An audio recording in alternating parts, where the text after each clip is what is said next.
नमस्कार दोस्तों, decode exam में आप सभी का स्वागत है। आज की क्लास में हम लोग डिस्कस करने वाले हैं आरओ जीएस मॉक टेस्ट 89 और इस क्लास में हम 35 प्रश्नों को डिस्कस करेंगे। ये 35 प्रश्न हिंदी और इंग्लिश दोनों माध्यम में दिए गए हैं और ये प्रश्न आपके आने वाली परीक्षाओं के लिए बहुत ही महत्वपूर्ण है। तो चलिए आज की क्लास को स्टार्ट करते हैं मेरे साथ ऐश्वर्या सिंह के साथ। आज की क्लास को स्टार्ट करने से पहले मैं थोड़ी सी इंफॉर्मेशन आप लोगों को दूंगी फाउंडेशन कोर्स की, जो कि डिकोड एग्जाम आप लोगों के लिए लेकर आया है। इस फाउंडेशन कोर्स में एंटायर आरओ के सिलेबस को कवर किया गया है थ्रू वीडियो लेक्चर्स। यहाँ पर आपको नोट्स पीडीएफ के फॉर्मेट में प्रोवाइड कराया जाएगा, आपको टेस्ट सीरीज प्रोवाइड की जाएगी जहां पर आप अपने परफॉर्मेंस को इवेलुएट कर सकते हैं। और अगर आपको किसी भी तरीके का डाउट होता है तो आप टेलीग्राम ग्रुप पे डिस्कस भी कर सकते हैं। अगर इस कोर्स से रिलेटेड आपको कोई भी इंपॉर्टेंट इंफॉर्मेशन चाहिए क्लास, तो आप इस नंबर पर व्हाट्सएप करिए जो कि स्क्रीन पर आपको नीचे दिया गया है। यहाँ पर आपको सारी इंफॉर्मेशन प्रोवाइड करा दी जाएगी। डिकोड एग्जाम आप लोगों के लिए समान हिंदी की पुस्तक भी लेकर आया है, जो कि आप घर बैठे ऑर्डर कर सकते हैं फ्लिपकार्ट या फिर अमेजोन से, या फिर अगर आप चाहें तो इसको अपने नियरेस्ट बुक स्टोर पे जाकर खरीद भी सकते हैं। परीक्षा की दृष्टि से ये एक महत्वपूर्ण पुस्तक है, तो एक बार इसका अध्ययन आप लोग जरूर करिए। और अगर इससे रिलेटेड आपको कोई भी इंफॉर्मेशन चाहिए क्लास, तो आप इस नंबर पर व्हाट्सएप करिए जो कि स्क्रीन पर आपको दिया गया है। यहाँ पर आपको सारी इंफॉर्मेशन प्रोवाइड करा दी जाएगी। चलिए आज की क्लास का हम पहला प्रश्न देखेंगे। पहला प्रश्न देखिए, बहुत संगीतियों के संदर्भ में निम्नलिखित कथनों में से सत्य कथन का चयन करिए। तो आपको करेक्ट स्टेटमेंट चुनना है। यहाँ पर पहली बौद्ध संगीति 483 ईस्वी पूर्व में आयोजित की गई थी। दूसरा आपको दिया गया है चतुर्थ बौद्ध संगीति में अभिधम पिटक का संकलन किया गया था।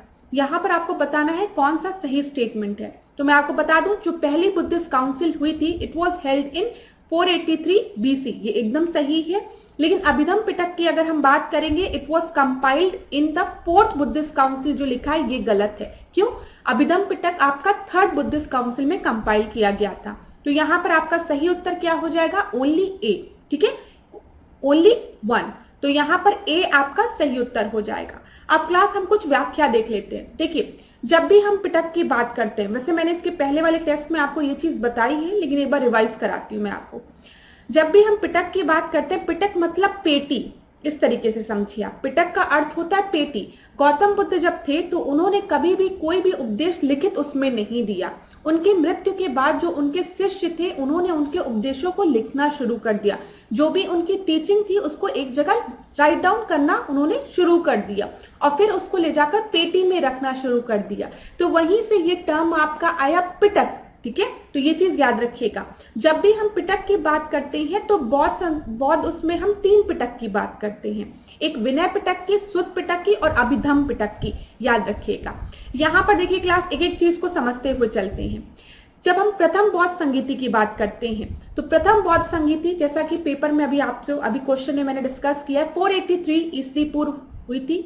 स्थान क्या था? राजगृह था। ठीक है, शासन किसका था? अजात शत्रु का था। और अध्यक्ष कौन थे? महाकश्यप थे।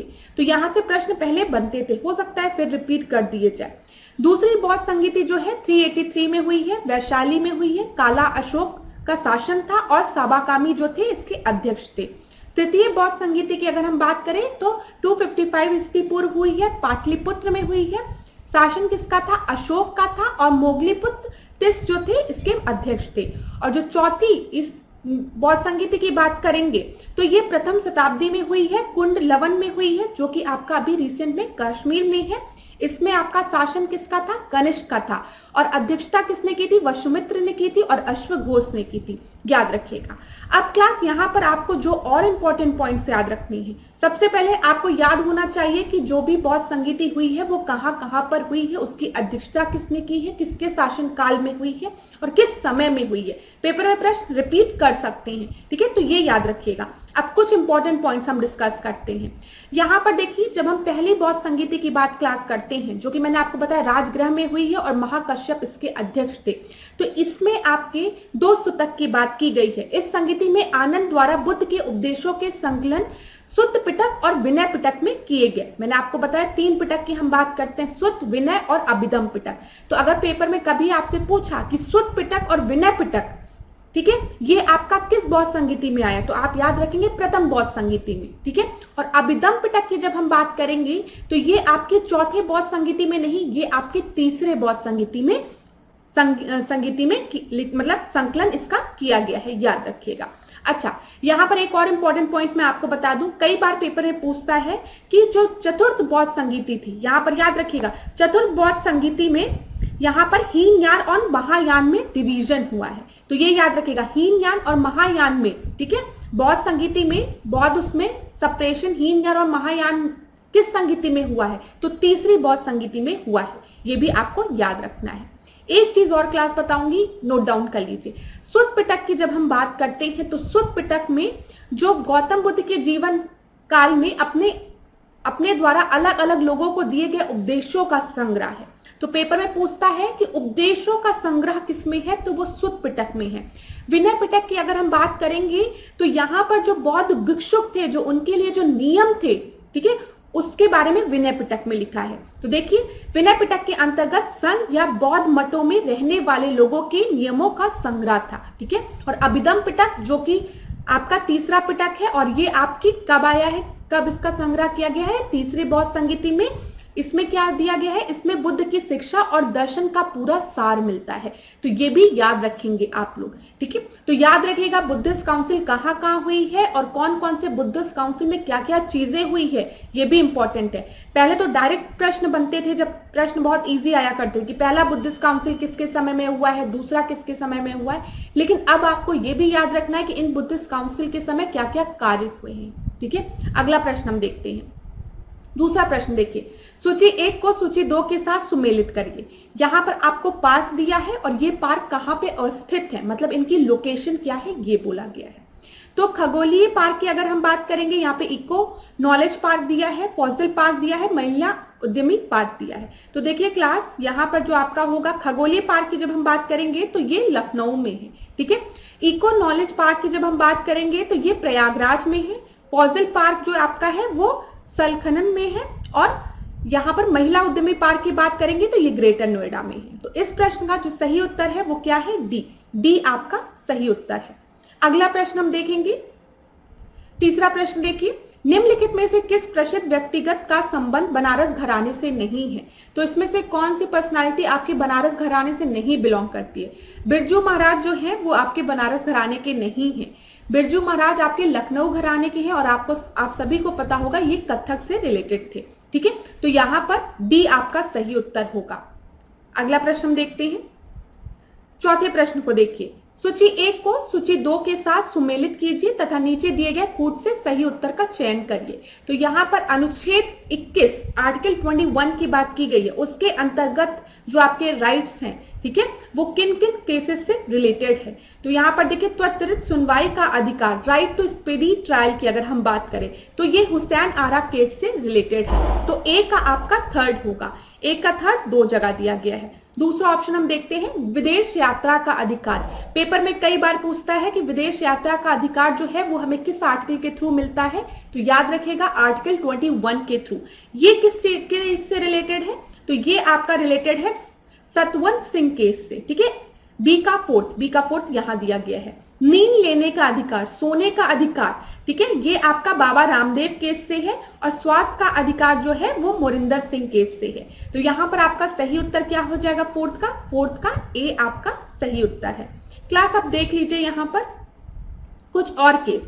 अच्छा क्लास, कई बार पेपर में पूछा, जैसे मैंने आपको बताया कि विदेश जाने का अधिकार जो है वो किस आर्टिकल में मिलता है, तो आर्टिकल 21 के अंडर। इसी तरीके से आजीविका का अधिकार भी आपके आर्टिकल 21 में आता है, ठीक है।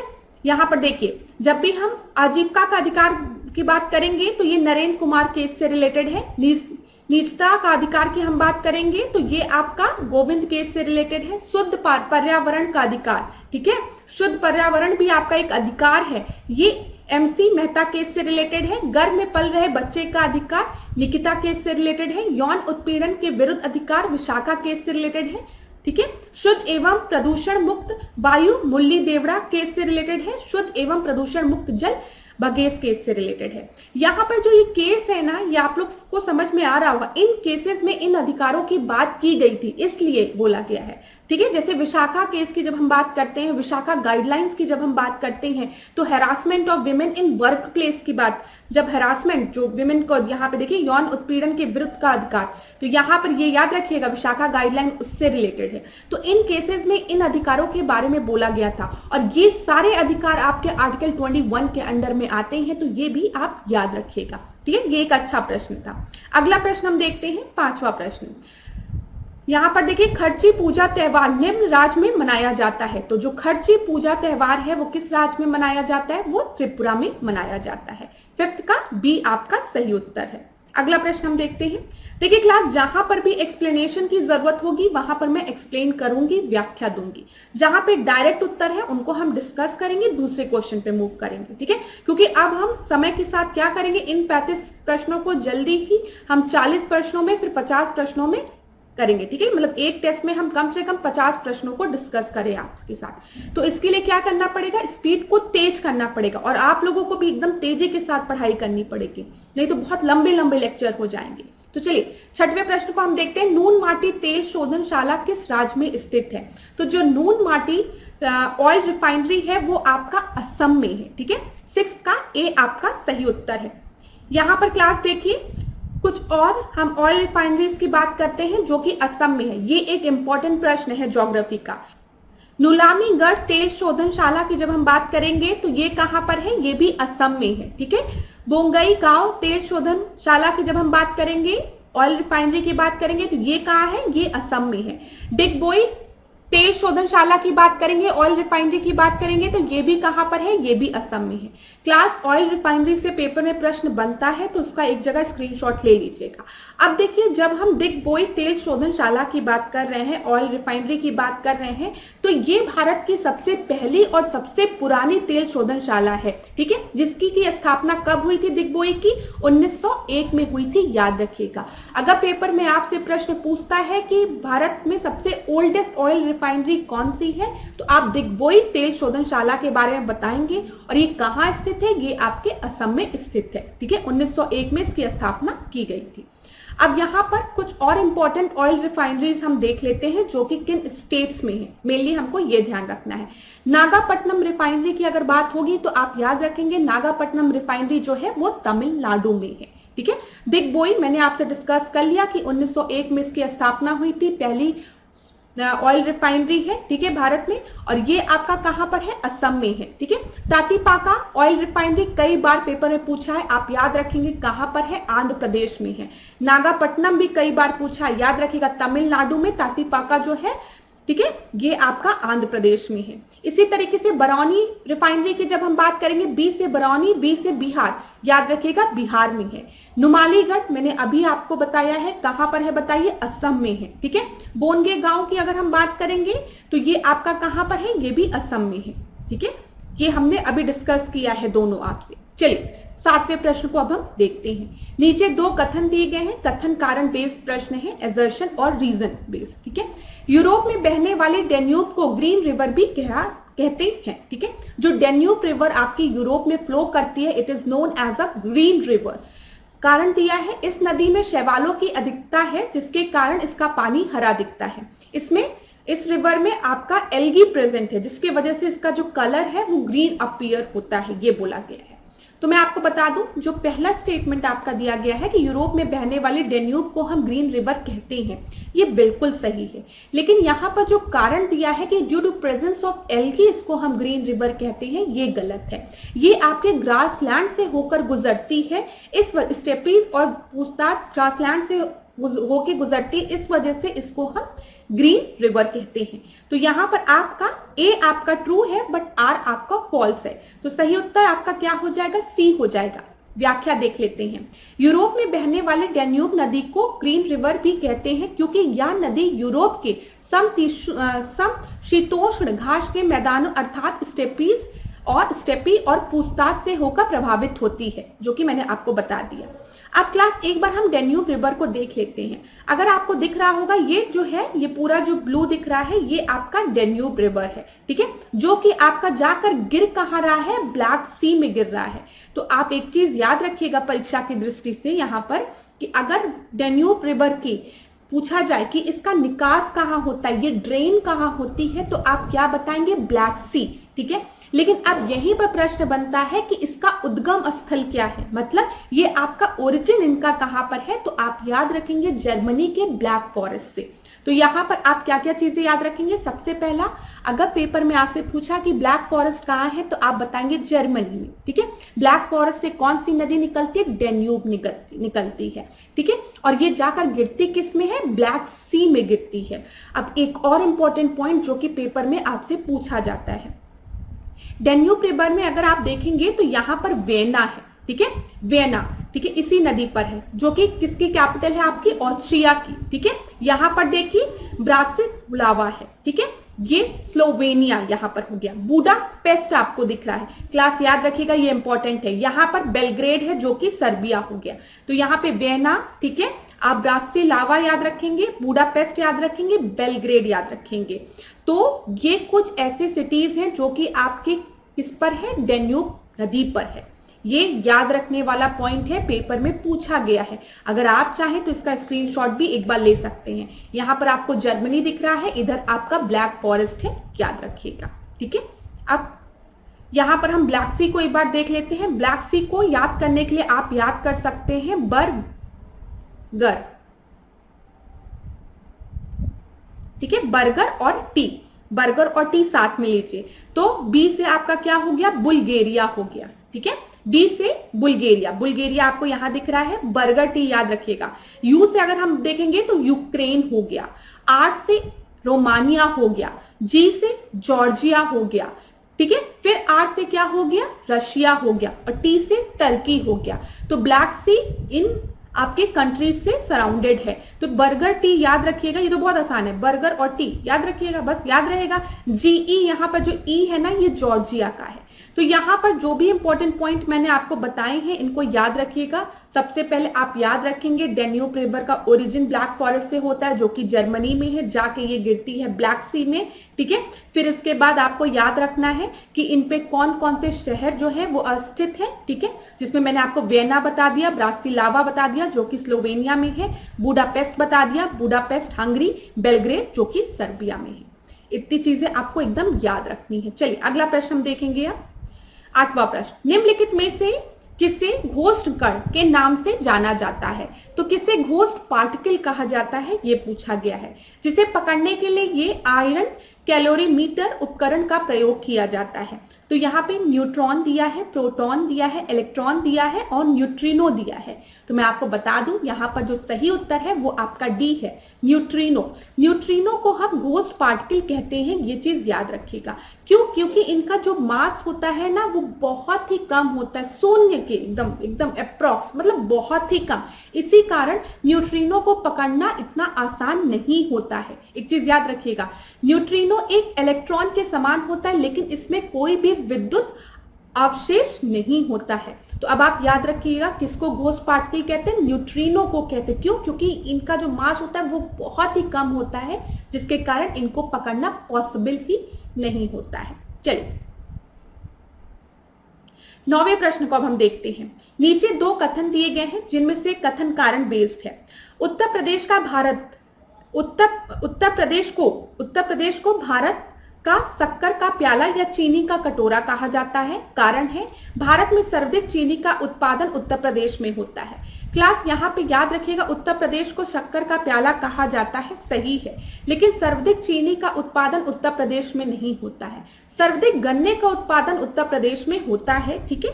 तो यहाँ पे बी आपका गलत है, ए ट्रू है, लेकिन आर जो है वो आपका फॉल्स है। ये चीज याद रखिएगा। अच्छा क्लास, जब भी ऐसा प्रोडक्शन वाला प्रश्न पूछे ना, तो पेपर में जाने के पहले एक बार देख जरूर लिया करिए रिसेंट डेटा, क्योंकि इसमें भी रैंकिंग चेंज होती रहती है। इसीलिए मैं बार बार कहती हूँ, जो अपडेट करने वाली चीजें होती है उसको अपडेट कर लिया करिए पेपर में जाने के पहले, ठीक है। यहाँ पर आपको याद रखना है, उत्तर प्रदेश की अगर हम बात करेंगे तो उत्तर प्रदेश में गन्ने का उत्पादन संख्या सर्वाधिक है, लेकिन भारत में गन्ना उत्पादन में जो द्वितीय जो आपका है महाराष्ट्र, वहां पर चीनी का उत्पादन सबसे ज्यादा होता है। तो ये चीज याद रखिएगा। मैंने क्या बताया आपको, ठीक है, गन्ने का उत्पादन उत्तर प्रदेश में सबसे ज्यादा होता है, लेकिन चीनी के उत्पादन की हम बात करेंगे तो महाराष्ट्र होगा, इसको देख लीजिएगा। चलिए, निम्नलिखित में से कौन सा या कौन से युग्म सही सुमेलित है? भूतापीय फील्ड और क्षेत्र दिया गया है आपको। तो तातापानी, पूगा घाटी, मणिकर्णिका, तपोवन। तो ये भी एक इंपॉर्टेंट है। तपोवन जो है वो उत्तराखंड में है, एकदम सही है। मणिकर्ण की अगर हम बात करेंगे, मणिकर्णिका यहाँ पे दिया, मणिकर्ण, ठीक है, यहाँ पे इसको सही कर लीजिएगा, तो वो हिमाचल प्रदेश में है। पूगा वैली लद्दाख में है, ठीक है। तातापानी की बात करेंगे तो ये उड़ीसा में नहीं है। तो यहाँ पे 2, 3, 4 आपका सही है। 10th का डी आपका सही है। तातापानी की बात करेंगे हम तो ये कहां पर है? ये छत्तीसगढ़ में है, याद रखिएगा। तो यहाँ पे भूतापीय फील्ड को देख लीजिए आप, तातापानी छत्तीसगढ़। पूगा घाटी, पूगा घाटी कहाँ है? लद्दाख में है, ठीक है। मणिकर्णिका की हम बात करेंगे तो ये हिमाचल प्रदेश में है। तपोवन की बात करेंगे तो उत्तराखंड में, और सूरज कुंड जो है वो झारखंड में है। और कैम्बे ग्रेबन की बात करेंगे तो ये कहां पर है? ये गुजरात में है। तो इतना आप याद रखिएगा, पेपर में यहां से प्रश्न बनता है। अगर आप चाहें तो स्क्रीनशॉट भी ले सकते हैं क्लास। अगला प्रश्न हम देखते हैं, 11वें प्रश्न को देखते हैं। निम्नलिखित में से कौन सा युग्म सही सुमेलित नहीं है? तो यहाँ पे झील के नाम दिए गए हैं और देश दिया गया है। तो मीन झील जो है वो यूएसए में है, एकदम सही है, ठीक है। लेक से रिलेटेड प्रश्न पेपर में बनता है, एक इंपॉर्टेंट प्रश्न ये भी है। वोल्टा झील की जब हम बात करेंगे तो ये घाना में है, सही है। नासेर झील की बात करेंगे तो ये इजिप्ट में है, ये भी सही है। आयर झील रशिया दिया है, रूस दिया है, जो कि गलत है, ठीक है। आयर झील जो है वो कहां पर है? वो ऑस्ट्रेलिया में है, याद रखिएगा, ठीक है। तो यहां पर डी आपका जो है वो सही सुमेलित नहीं है। अब यहां पर हम लोग देख लेते हैं, ये देख लीजिए क्लास, ये ऑस्ट्रेलिया का मैप है, ठीक है। यहां पर आपको लेक आयर दिख रहा है, ये देखिए लेक आयर है। इसी तरीके से लेक फॉर्मे भी याद रखिएगा, ये कहां पर है? ये भी ऑस्ट्रेलिया में है। डार्लिंग मूरे लेक जो है वो पेपर में कई बार पूछा है। जो स्टूडेंट प्रीवियस ईयर के क्वेश्चंस लगा चुके होंगे उनको समझ में आ रहा होगा कि ये पूछा गया प्रश्न है। जब भी मैं कहती हूँ इस पर ध्यान दीजिएगा, उसका मतलब ये होता है कि प्रीवियस ईयर क्वेश्चन में ये पूछे गए। क्योंकि आप सभी को पता है मैंने तो पेपर बना नहीं रही हूं मैं आप लोगों का, लेकिन हाँ पास्ट ईयर्स के क्वेश्चंस जब हम बैठ के एनालाइज करते हैं तो हमको ये चीज समझ में आ जाती है कि कहाँ से कितने क्वेश्चंस पूछे जा रहे हैं। उसी के बेसिस पे एज अ फैकल्टी हम भी बताते हैं कि ये टॉपिक इंपॉर्टेंट है। नहीं तो ऐसा कोई सोर्स हमारे पास नहीं होता कि हमको पेपर पता हो, ऐसा कुछ भी नहीं होता। पास्ट ईयर्स के क्वेश्चंस को ही देखकर हम आपको बोलते हैं कि ये टॉपिक इंपॉर्टेंट है, यहाँ से पहले भी प्रश्न बने हैं तो इसको अच्छे से पढ़ लीजिएगा।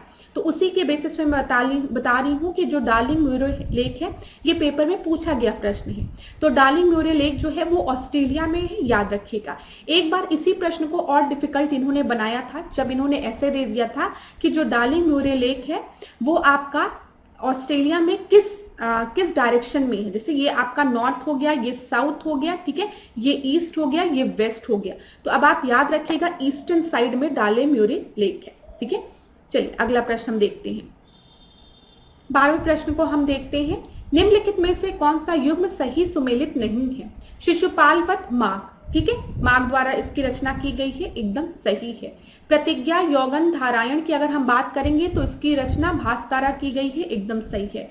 हितोपदेश की जब हम बात करेंगे तो नारायण पंडित द्वारा इसकी रचना की गई है, एकदम सही है। लेकिन बाल रामायण की अगर हम बात करेंगे तो इसकी रचना भारवी ने नहीं की है। इसकी रचना किसने की है? राजशेखर ने की है। तो यहाँ पर आपका सी गलत है। यहाँ पे व्याख्या देख लेते हैं क्लास। देखिए बाल रामायण की रचना किसने की है? राजशेखर द्वारा इसकी रचना की गई है। अच्छा, यहाँ पर भास के अन्य नाटक के बारे में दिया गया है जिसमें से जो पेपर में पूछे गए हैं वो मैं आपको एक बार नोट डाउन करा देती हूँ।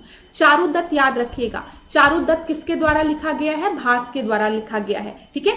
स्वप्न वासव दत्ता, ये जो है स्वप्न वासव दत्ता जो है ये भी किसके द्वारा लिखा गया? भास के द्वारा। तो भास के द्वारा जो आपके लिखी गई चीजें हैं वो पेपर में पूछी गई है, तो इसको याद रखिएगा।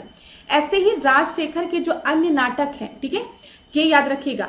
उसमें से कपूर मंजरी पेपर में कई बार पूछा गया है कि कपूर मंजरी किसके द्वारा लिखी गई है, तो आप याद रखेंगे राजशेखर द्वारा लिखी गई है, ठीक है। हर विलास भी कई बार पेपर में पूछा गया, किसके द्वारा लिखा गया है? राजशेखर द्वारा लिखा गया। काव्य मीमांसा की बात करेंगे तो ये भी किसके द्वारा लिखा गया है? राजशेखर के द्वारा लिखा गया है। तो आप याद रखिएगा कपूर मंजरी, हर विलास और काव्य मीमांसा पेपर में पूछा गया है, ठीक है। तो इसको आप याद रखिएगा क्लास। अच्छा, यहाँ पर अगर हम राजशेखर की बात करेंगे तो ये गुर्जर प्रतिहार शासक महेंद्र पाल की राजसभा में एक विद्वान थे। तो अगर कभी पेपर में पूछा कि राजशेखर किसके दरबार में सुशोभित थे, ठीक है, किसके दरबार में थे, तो याद रखिएगा प्रतिहार शासक जो महेंद्र पाल थे उनके। ठीक है, चलिए अगला प्रश्न हम देखेंगे। अब 13वां प्रश्न, छुआछूत उन्मूलन के लिए आयोजित एक सम्मेलन के दौरान किसने कहा था यदि भगवान भी छुआछूत को बर्दाश्त करें तो मैं भगवान को नहीं मानूंगा। ये स्टेटमेंट किसके द्वारा दिया गया था? महात्मा गांधी द्वारा, ज्योतिबा फूले द्वारा, नारायण गुरु द्वारा या बाल गंगाधर तिलक द्वारा? ये स्टेटमेंट बाल गंगाधर तिलक द्वारा दिया गया था। ठीक है, 13 का डी आपका सही उत्तर है। बाल गंगाधर तिलक को फादर ऑफ अनरेस्ट इंडिया कहा जाता है। ठीक है, किसके द्वारा बाल गंगाधर तिलक को फादर ऑफ अनरेस्ट इंडिया बोला गया था? वैलेंटाइन शिरोल द्वारा। याद रखिएगा, पेपर में पूछा जाता है। बाल गंगाधर तिलक एक उग्र नेता थे, ठीक है, उग्रवादी थे, ये चीज याद रखिएगा। लेकिन इन्होंने कभी भी इंडियन नेशनल कांग्रेस के किसी भी सेशन को प्रिसाइड नहीं किया। पेपर में कंफ्यूज करने के लिए दे दिया जाता है कि हम अक्सर पढ़ते लाल पाल बाल के बारे में हम पढ़ते हैं, तो दिया जाता लाल पाल बाल ने इंडियन नेशनल कांग्रेस के सेशंस को प्रिसाइड किया था। ठीक है, याद रखिएगा, लाल पाल बाल में से बाल गंगाधर तिलक ने कभी भी इंडियन नेशनल कांग्रेस के सेशन को प्रिसाइड नहीं किया था। ठीक है, इसी तरीके से जब हम होम रूल मूवमेंट की बात करते हैं तो होम रूल मूवमेंट मतलब कौन कौन थे यहाँ पर? बाल गंगाधर तिलक थे और एनी बेसेंट थे। क्लास, बाल गंगाधर तिलक का होम रूल मूवमेंट और एनी बेसेंट का होम रूल मूवमेंट दोनों अलग अलग था। ठीक है, ये चीज आप याद रखिएगा, ये भी पॉइंट आप याद रखिएगा, कभी कंफ्यूज मत होइएगा। ये दो लोग अपने अपने होम रूल मूवमेंट को अलग अलग स्थान से चला रहे थे, ये भी चीज आपको याद रखना है। ठीक है, और अगर हम बात करें तो और क्या क्या आपको मराठी याद रखना है। चलिए, इतनी चीजें हमने डिस्कस कर ली, कुछ और पॉइंट्स अगर याद आएंगे तो मैं आपको बताऊंगी। अब चौथे 14 प्रश्न को हम देखते हैं। निम्नलिखित को सही क्रम में व्यवस्थित कीजिए। वेवेल योजना, सीआर फॉर्मूला, आजाद हिंद फौज पर मुकदमा, कैबिनेट मिशन भारत पहुंचा। तो देखिए यहाँ पर अगर हम इसको अरेंज करें तो यहाँ पर सबसे पहले आपका होगा सीआर फॉर्मूला। सीआर फॉर्मूला के बाद वेवेल प्लान होगा, तो 2 के बाद फर्स्ट होगा। ठीक है, 2 के बाद फर्स्ट आपको 2 जगह दिया गया है। फिर case against the Indian national army होगा, फिर कैबिनेट मिशन प्लान होगा। तो 2, 1, 3, 4 सी आपका सही उत्तर है। एक बार हम देख लेते हैं इसको। सी देखिए, वेवेल प्लान 1945 में आया, फिर आपका सीआर फॉर्मूला 1944 दिया है। यहाँ पर आपका सीक्वेंस सही नहीं दिया, जो मैंने आपको सीक्वेंस बताया वो सही है। सबसे पहले सीआर फॉर्मूला आएगा।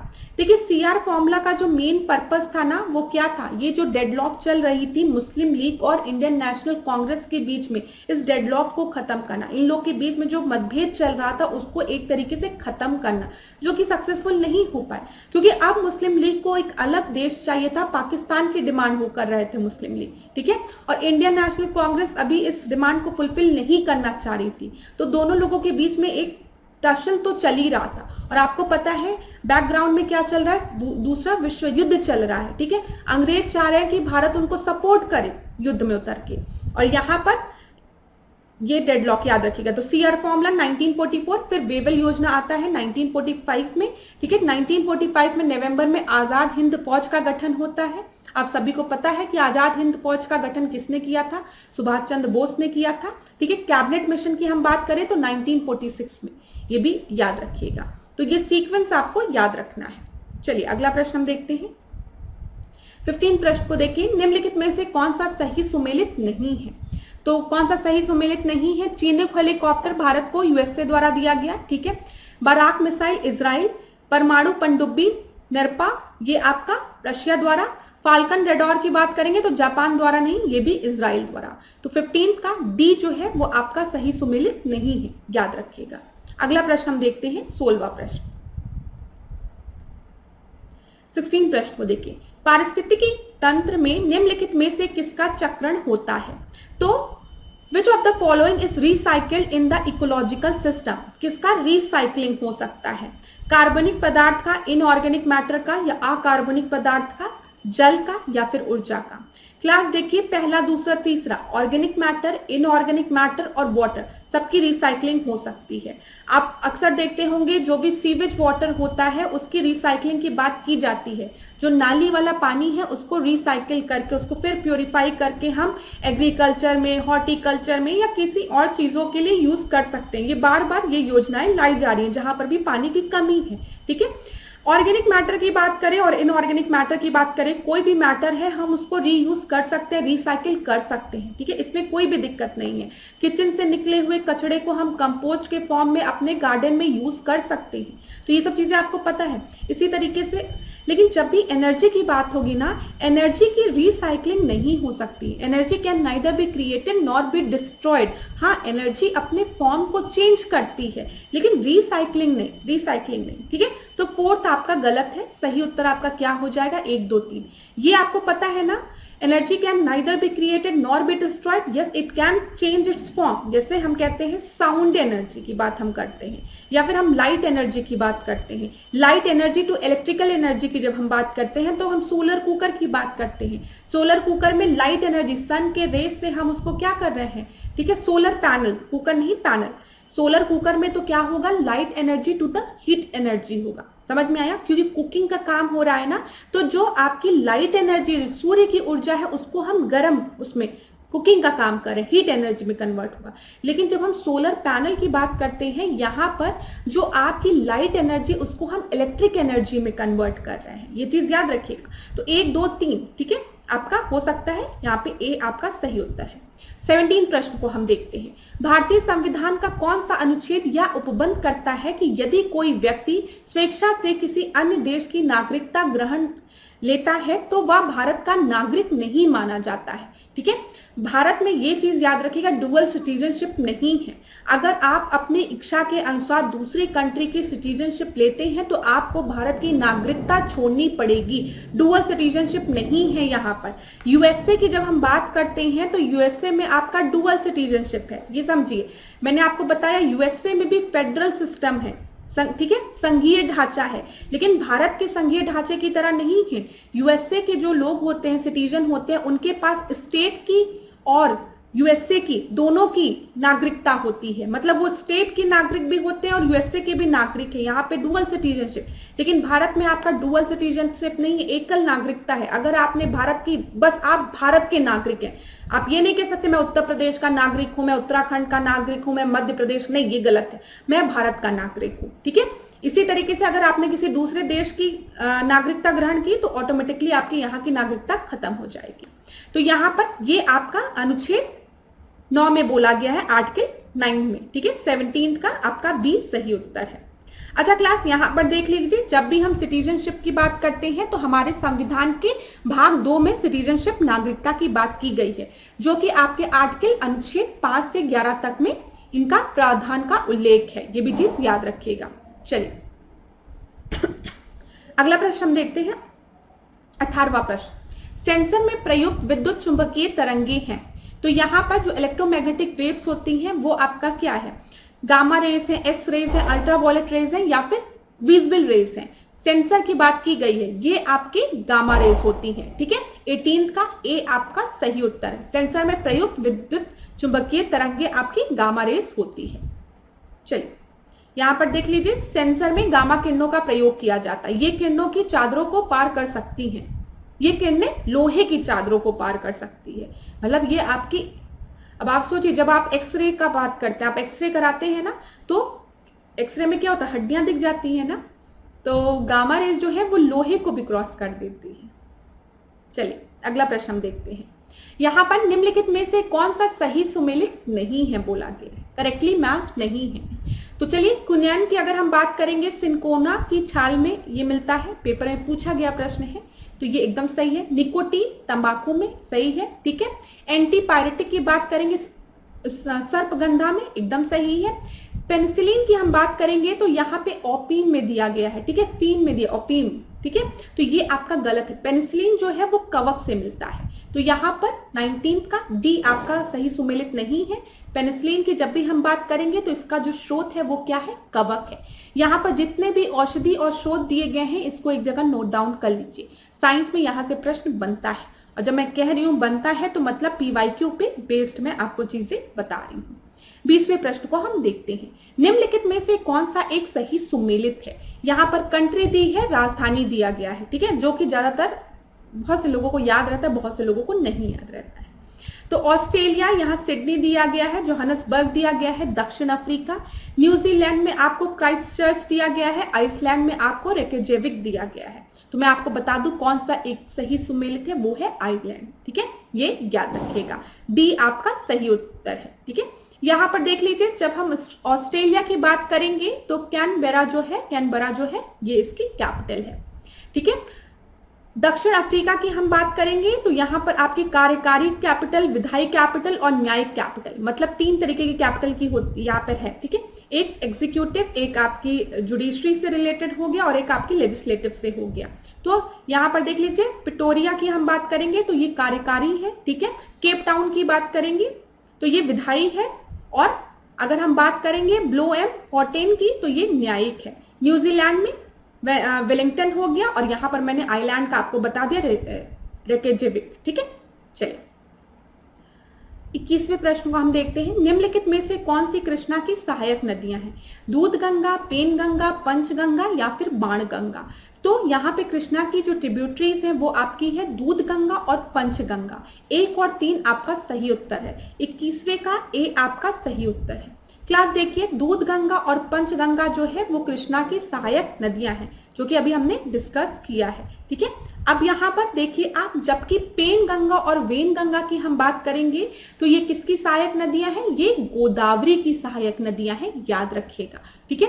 अब उद्गम स्थल अगर हम देखते हैं किसका, कृष्णा का हम देख रहे हैं, तो कृष्णा का जो ओरिजिन है वो कहां से होता है? महाराष्ट्र के सतारा जिले के पश्चिमी घाट में स्थित महाबलेश्वर से।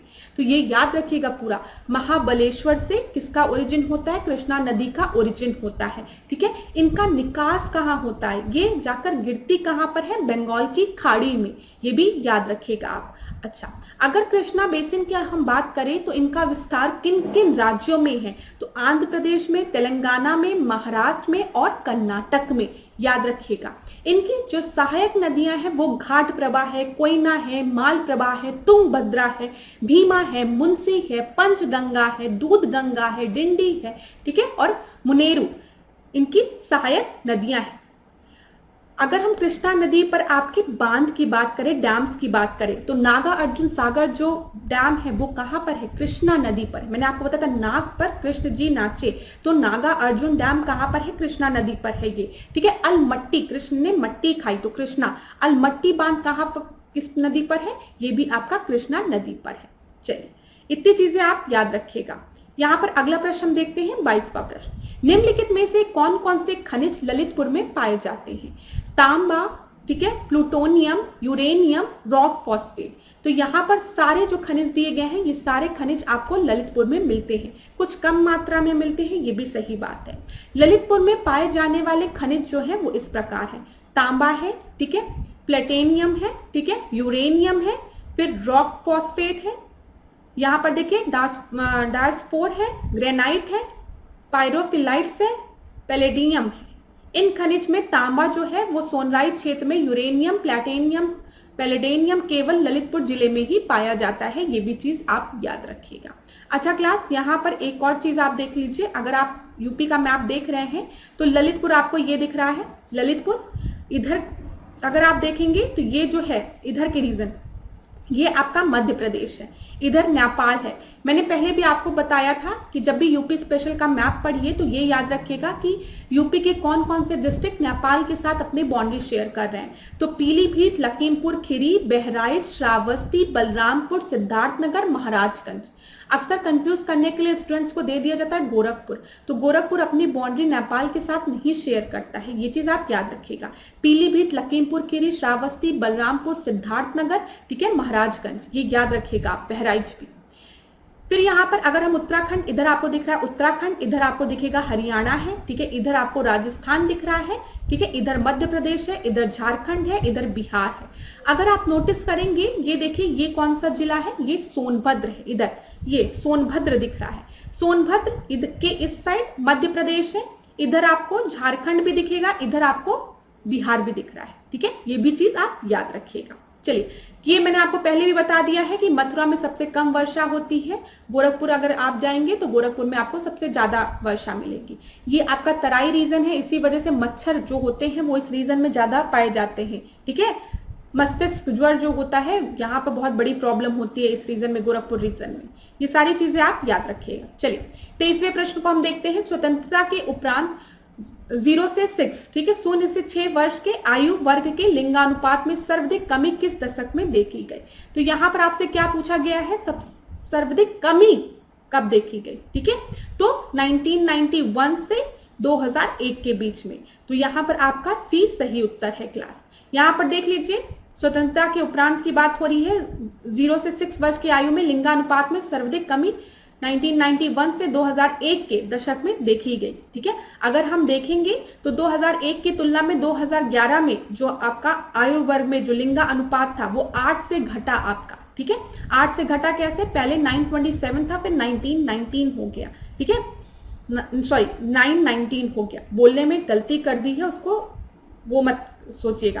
क्या मैं कहना चाह रही, पहले 927 था, फिर 919 हो गया। अगर आप इसको सबट्रैक्ट करेंगे तो आपको कितना मिलेगा, आपको 8 मिल जाएगा, 8 से घट गया, ठीक है, ये चीज बोलना चाह रही थी। चलिए अगला प्रश्न हम देखेंगे, 24वां।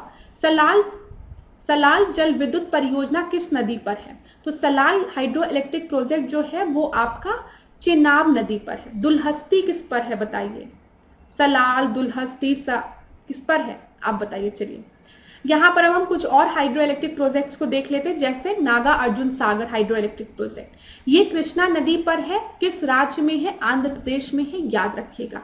अभी मैंने आपको नागा अर्जुन के बारे में बताया था, ठीक है।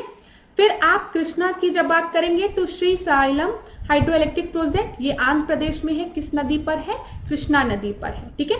मचकुंड हाइड्रो इलेक्ट्रिक प्रोजेक्ट की जब हम बात करेंगे तो ये आंध्र प्रदेश और उड़ीसा में है, किस नदी पर है, मचकुंड नदी पर है। नर्मदा की अगर हम बात करें तो इस पर Sardar Sarovar hydro electric project है, और ये कहां पर है, गुजरात में है, ये तो आप सभी को पता होगा। अगला देखते हैं, बैरासिल हाइड्रो इलेक्ट्रिक प्रोजेक्ट की बात करेंगे तो ये बैरा नदी पर है, और ये कहां पे फ्लो होता है, कहां पे फ्लो होती है, हिमाचल प्रदेश में। सतलज पे कौन से हाइड्रो इलेक्ट्रिक प्रोजेक्ट है, भाखरा नांगल, ठीक है, आप सभी को पता होगा, और ये कहां पर है, हिमाचल प्रदेश में है। ब्यास की अगर हम बात करेंगे तो यहाँ पर देहर हाइड्रो इलेक्ट्रिक प्रोजेक्ट है, और ये भी आपका हिमाचल प्रदेश में है। सतलज पे आपका नाथपा जाकरी हाइड्रो इलेक्ट्रिक प्रोजेक्ट है, जो कि कहां पर है, हिमाचल प्रदेश में है। सुबर्ण रेखा की हम बात करेंगे तो यहाँ पर सुबर्ण रेखा हाइड्रो इलेक्ट्रिक प्रोजेक्ट है, जो कि कहां पर है, झारखंड में है, याद रखिएगा। काली नदी की हम बात करेंगे तो काली नदी पे आपका काली नदी हाइड्रो इलेक्ट्रिक प्रोजेक्ट है, जो कि कहां पर है, कर्नाटक में है, याद रखिएगा, ठीक है। शरावती की अगर हम बात करेंगे तो ये कर्नाटक में है, इस पे शरावती हाइड्रो इलेक्ट्रिक प्रोजेक्ट है। कावेरी कर्नाटक में, इस पे शिव समुद्रम, ठीक है, शिव, ये याद रखिएगा। चलिए पेरियार आप सभी को पता है, केरल में है, ठीक है, इडुक्की हाइड्रो इलेक्ट्रिक प्रोजेक्ट यहाँ पर है। सोन की अगर हम बात करेंगे तो मध्य प्रदेश में बाणसागर हाइड्रो इलेक्ट्रिक प्रोजेक्ट, सब रिवाइज करते हुए चलिए। नर्मदा मध्य प्रदेश में Indira Sagar hydro electric project. Rihand आपका मध्य प्रदेश और उत्तर प्रदेश में है, Rihand hydro electric project.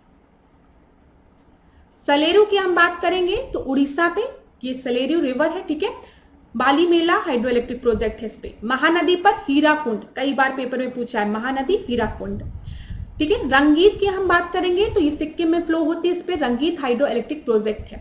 Teesta की बात करेंगे तो ये सिक्किम में, और इस पे तिस्ता हाइड्रो इलेक्ट्रिक प्रोजेक्ट है। ये सारे पॉइंट्स बहुत इंपॉर्टेंट है, ठीक है, याद रखिएगा। अच्छा क्लास, यहाँ पर देख लीजिए सलाल बांध, जिसे कि सलाल जल विद्युत पावर स्टेशन भी कहते हैं, ठीक है, ये जम्मू कश्मीर में रियासी जिले में स्थित है। ये आपको याद रखना है, सिंधु जल संधि के दायरे के अंतर्गत, इतना नहीं, ये याद रखिएगा किस पर स्थित है, ये चेनाब पर स्थित है। बागिलहार परियोजना जो है वो भी चेनाब पर है। दुलहस्ती परियोजना जो है वो भी, तो दुलहस्ती, ठीक है, फिर यहाँ पर आप याद रखेंगे बगलीहार, और यहाँ पे सलाल। अगला प्रश्न हम देखते हैं 25वां। यहाँ पर सूची 1 को सूची 2 से सुमेलित करना है। यहाँ पर बाघ रिजर्व है और आपको क्या दिया है, राज्य दिया है। ये हमने इन्वॉल्वमेंट वाले क्लास में बहुत डिस्कस किया है। बांदीपुर कहाँ है, कर्नाटक में है। मानस कहाँ है, असम में है। नामदाफा कहाँ है, अरुणाचल प्रदेश में है। सिंपलीपाल कहाँ है, उड़ीसा में है। तो ए का थर्ड यहाँ दिया है, यहाँ दिया है। बी का फर्स्ट यहाँ दिया है, यहाँ दिया। नामदाफा अरुणाचल प्रदेश 2। तो यहाँ पर आपका सही उत्तर क्या हो जाएगा, 25वें का ए आपका सही उत्तर हो जाएगा। अच्छा क्लास, अगर ऐसे लग रहा हो कि मेरी स्पीड बहुत तेज हो रही है, ठीक है, थोड़ा स्पीड स्लो होनी चाहिए, तो आप एक काम कर सकते हैं, आप वीडियो को अपने अकॉर्डिंग, ठीक है, उसकी स्पीड तेज कर सकते हैं, कम कर सकते हैं। अगर बहुत तेज हो रही है तो वीडियो को पॉज कर लिया करिए, पहले आंसर दे लिया करिए, और अगर धीमे हो रही है तो तेज कर लिया करिए। तो आप पे डिपेंड करता है। चलिए 26वें प्रश्न को हम देखते हैं।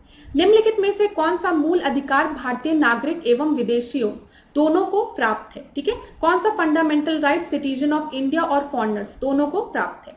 तो यहाँ पर धार्मिक कार्यों के प्रबंधन की स्वतंत्रता दिया है, आपको स्वतंत्रता का अधिकार दिया है, संस्कृत एवं शिक्षा संबंधित अधिकार दिया है, और लोक नियोजन के अवसर की समानता का अधिकार।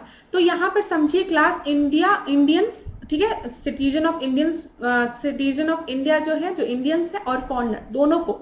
तो यहाँ पे freedom to manage the religious affair. अब आप देखते होंगे वृंदावन में आपको बहुत से फॉरेनर्स दिखते हैं आजकल, तो हरिद्वार, वृंदावन, यहाँ पर आपको फॉरेनर्स ज्यादा दिखते हैं। तो कैसे उनको परमिशन है यहाँ पर आकर, तो freedom to manage the religious affair, उनको भी अधिकार है, ठीक है। तो ये याद रखेगा, 26 का ए आपका सही उत्तर है। देखिए जरूरी नहीं है हर बार हर चीज आप पढ़े हो, अगर आपकी ऑब्जर्वेशन अच्छी है ना चीजों को लेके, तब भी आप एग्जाम में प्रश्नों को सॉल्व कर सकते हैं, ये चीज याद रखिएगा। इसलिए कहा जाता है ना कि ज्यादा परेशान नहीं होना चाहिए, किसी को भी सारे प्रश्नों का उत्तर नहीं आता है, बस आप थोड़ा एकाग्र होकर चीजों को समझ के उत्तर देने का प्रयास करिए, प्रीलिम्स तो जरूर निकलेगा। देखिए यहाँ पर अगर हम बात करते हैं मूल अधिकारों में, तो मूल अधिकारों फंडामेंटल राइट्स की हम बात करें क्लास, कौन कौन से फंडामेंटल राइट्स हैं जो कि खाली भारतीयों को मिले हैं, ठीक है, जो खाली भारतीयों के अधिकार है, ये चीज याद रखिएगा, सिटीजन के। तो अनुच्छेद 15 केवल धर्म, मूल वंश, जाति, लिंग, जन्म स्थान के आधार पर विभेद का प्रतिषेध, ठीक है। 16वें की बात करें, लोक नियोजन के विषय में अवसर की समता का अधिकार, मतलब पब्लिक एम्प्लॉयमेंट की बात की गई है, ठीक है, ये चीज याद रखिएगा, ठीक है, एम्प्लॉयमेंट की बात की गई है। यहाँ पर अनुच्छेद 19 की बात करें, स्वतंत्रता का अधिकार, ठीक है। 29 और 30 की बात करें, प्रदत्त संस्कृति व शिक्षा संबंधी अधिकार भी केवल भारतीयों को ही प्राप्त है। और जो बाकी आपके हैं, बस याद रखिएगा 15 आपको याद रखना है, 16, 19, 29 और 30, ये कुछ ऐसे अधिकार हैं जो कि आप भारतीयों को ही मिले, अगर आप भारत के नागरिक हैं तभी ये अधिकार आपके पास है। चलिए अगला प्रश्न हम देखते हैं, 27वां प्रश्न। सूची 1 को सूची 2 से सुमेलित करना है हमको यहाँ पर, तो देखते हुए चलते हैं। लॉर्ड एलिंगन दिया है, लॉर्ड एलिंगन 2।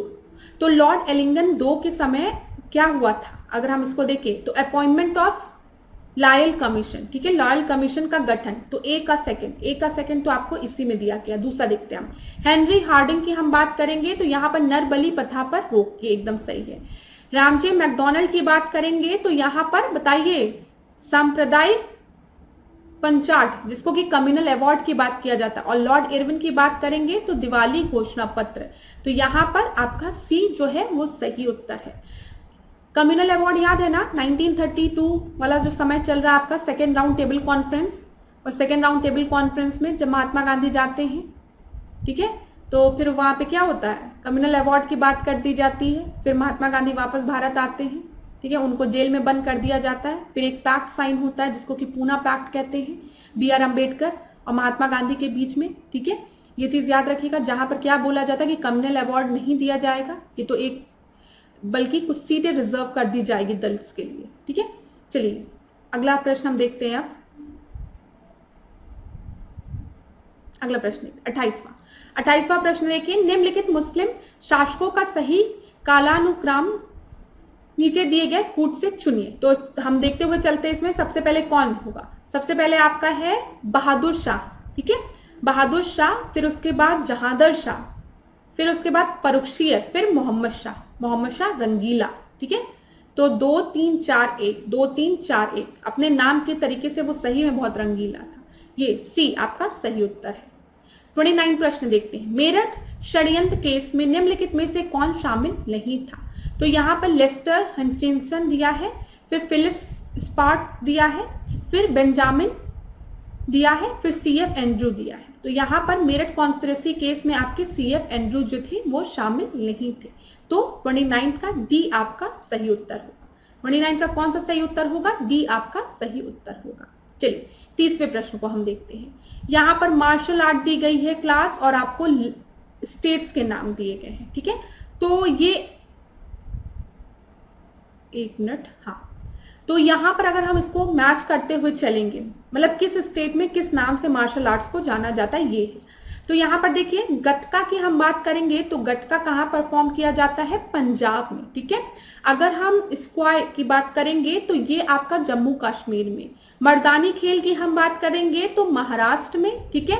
और थोड़ा की बात करेंगे तो हिमाचल प्रदेश में। तो ये डी आपका सही उत्तर है यहाँ पर, 30 का डी। अब यहाँ पर कुछ और मार्शल आर्ट्स दिए गए हैं और नाम दिया गया। गतका पंजाब, स्क्वाश जम्मू कश्मीर, मर्दानी खेल महाराष्ट्र, थोड़ा हिमाचल प्रदेश, ठीक है। कलारी पयट्टू, ठीक है, केरल, काणी सामू आंध्र प्रदेश, ठीक है, थांगटा मणिपुर, फिर वर्मा कलाई तमिलनाडु, परिकंघा बिहार। 31 प्रश्न को हम देखते हैं। हीरे के लिए प्रसिद्ध मिर यानी मिरनी खान किस देश में स्थित है? तो मिर कहां पर है आपका लोकेट, ये पूछा गया है। हीरे के लिए प्रसिद्ध मिर या मिरनी खान किस देश में स्थित है? ये आपका रशिया में है। डी आपका सही उत्तर है। 32वें प्रश्न को देखते हैं। उत्तर प्रदेश में निम्नलिखित जनपदों में से किसमें लिंगानुपात सबसे कम है? तो सबसे कम जो लिंगानुपात है वो आपका कहां पर है? गौतम बुद्ध नगर में है। 32 का ए आपका सही उत्तर है। देखिए क्लास, अगर हम गोरखपुर में लिंगानुपात की बात करें, जो शीर्ष में आपके 5 जिले हैं उसमें गौतम बुद्ध नगर है, फिर बागपत है, हमीरपुर है, कानपुर नगर, बांदा, मथुरा, औरैया, जालौन, याद रखिएगा, ठीक है। अगला प्रश्न हम देखते हैं। 33 प्रश्न।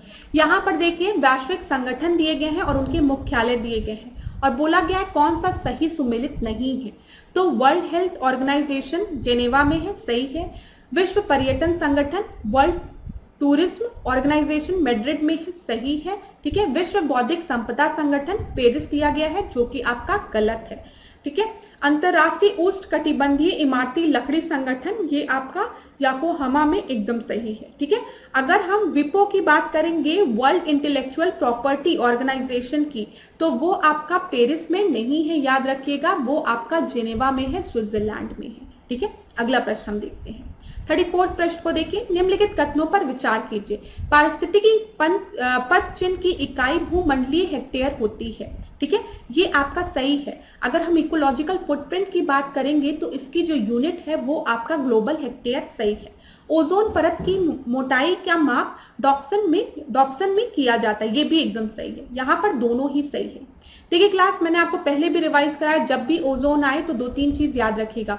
ओजोन लेयर कहाँ प्रेजेंट है? समताप मंडल में, स्ट्रेटोस्फीयर में। ओजोन डे कब मनाते हैं? 16 सितंबर को। ओजोन हम लोग किस उस यूनिट में मेजर करते हैं? डॉप्सन में, ठीक है। ये सारे पॉइंट्स आप याद रखिएगा। चलिए अगला प्रश्न हम देखते हैं। 35 आखिरी प्रश्न। गुलाबी गैंग आंदोलन का संस्थापक कौन था? तो who was the founder of गुलाबी गैंग मूवमेंट? यहाँ पे जया तिवारी, संपत पाल, कमला बासिन और वंदना शिवा दिया है। तो यहाँ पर जो सही उत्तर है वो क्या है? संपत पाल जो थी वो इसकी फाउंडर थी। 35 का बी आपका सही उत्तर है। गुलाबी गैंग पे आपकी एक मूवी भी बनी थी, याद होगा आप लोगों को, मूवीज तो याद रहती है सबको। चलिए आज के क्लास में हमने 35 प्रश्नों को देखा, ठीक है। हम नेक्स्ट क्लास में मिलेंगे 35 प्रश्नों के साथ। और फिर हम, और आप एक चीज नोटिस कर रहे होंगे, इन 35 प्रश्नों में हमने सारे सब्जेक्ट्स को कवर करने का प्रयास किया है, ताकि हर सब्जेक्ट का 1-1, 2-2 प्रश्न आपका रिवाइज होता जाए, ठीक है। तो चलिए क्लास, आज के सेशन को यहीं पे एंड करते हैं। नेक्स्ट क्लास में आपसे मिलते हैं इसी तरीके से मेरे साथ, ऐश्वर्या सिंह के साथ, डिकोड एग्जाम के साथ बने रहिए। आपका दिन मंगलमय हो, खूब पढ़िए, खूब आगे बढ़िए। धन्यवाद क्लास।